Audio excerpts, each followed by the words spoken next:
Professor Raul Pontes, para o seu comentário aqui no Jornal da Cidade, primeira edição, Tarcísio diz que disputará a reeleição ao governo de São Paulo em 2026. Eu perguntei na abertura do programa para você se era hora. Você falou que sim, passou as eleições municipais, já começa a corrida aí, professor. Ainda mais nesse campo, né, que é o campo da direita, que vai ter que encontrar um candidato, e a intenção desse grupo é fazer um candidato único, né? E o Tarcísio é um dos favoritos. Porém, o Tarcísio tem dito já há muito tempo que ele é candidato à reeleição em São Paulo. E ontem eu fiz questão de assistir a entrevista dele ao Canal Livre da Band. Ele reafirmou: eu sou candidato à reeleição em São Paulo. Isso quer dizer que ele abre mão de ser candidato a presidente? Ele disse o seguinte: eu vou apoiar o Bolsonaro, porque ele é o candidato das direitas, ou quem ele ungir.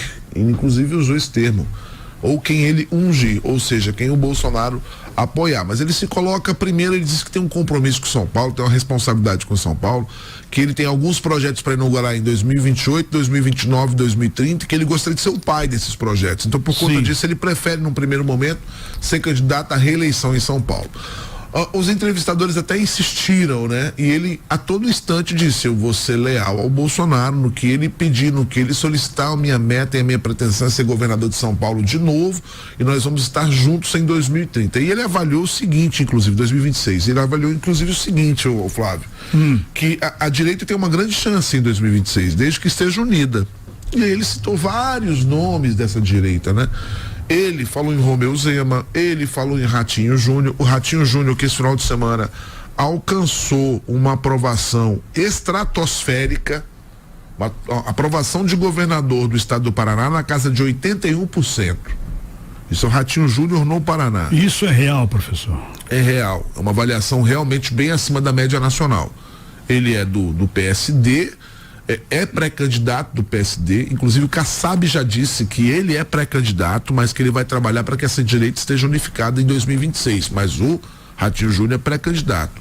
Romeu Zema também foi destacado no discurso do Tarcísio, foi destacado no discurso do Tarcísio também o Ronaldo Caiado, muito embora a gente saiba que o Ronaldo Caiado nesse momento tem um problema em Goiânia para resolver. Eu não acredito que seja um problema que vai perdurar, não acredito mesmo. Ele foi condenado em primeira instância por uma juíza que conflagrou ali um crime eleitoral na eleição de Sandro Mabel para a prefeitura de Goiânia. Mas os argumentos são frágeis. Eu acredito que o pleno do próprio TRE goiano vai derrubar essa condenação do Caiado. Mas o fato é que são muitos nomes nesse espectro da direita, e é importante que a direita encontre um candidato só. Até porque na esquerda hoje o que paira é uma grande dúvida, né? Porque, bem, se estivesse em condições de saúde normais e se estivesse em pleno vigor físico, não tenho dúvida de que o Lula poderia ser essa possibilidade de uma reeleição, né? Para ser esse candidato da esquerda. Mas a verdade é que a gente sabe que o Lula tem tido problemas corriqueiros com a saúde.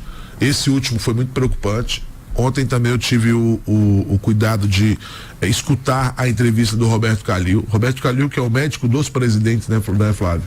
Não importa quem seja o presidente, o Calil acaba sendo... cardiologista oficial, né? O cardiologista oficial, é aquele que cuida ali da equipe clínica, da equipe médica. E ontem ele dizia muito claramente, o Lula escapou da morte, né? Ele esteve muito próximo realmente do pior.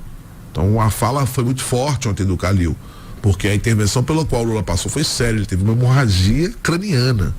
Isso não é qualquer coisa, isso não é uma gripe que você pega ali, toma um medicamento e está curado 2, 3 dias depois, não. Tanto é que os procedimentos foram para evitar que o Lula tenha novas situações parecidas, semelhantes. Os procedimentos foram no sentido, inclusive, de tentar minimizar o impacto de futuras situações que podem acontecer. E o Lula tem restrições, nesse momento restrições físicas. Até quinta-feira, por exemplo, ele vai fazer uma tomografia na quinta, antes disso ele não pode sair de São Paulo.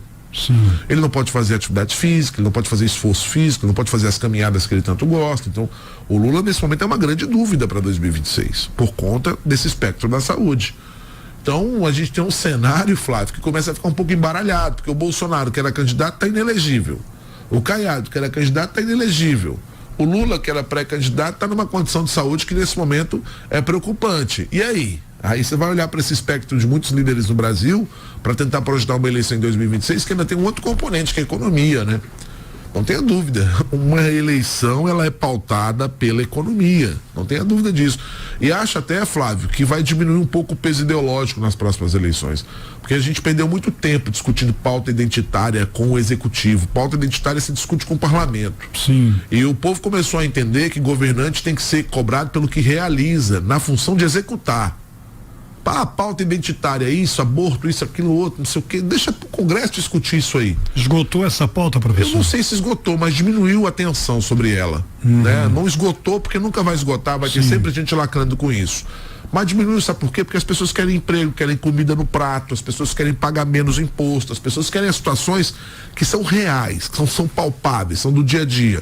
E nesses cenários, bons gestores vão aparecer em 2026, os bons governos vão aparecer em 2026 e tem tudo para ser uma eleição completamente nova nesse sentido, com lideranças que pautaram as eleições nos últimos anos, no máximo, ou talvez numa determinada hipótese, de serem cabos eleitorais. Então, é uma renovação que se apresenta por aí, viu, Flávio? Para essa eleição de 2026, a tendência grande é que a gente tenha alguém fora desse espectro Lula-Bolsonaro, presidente da República.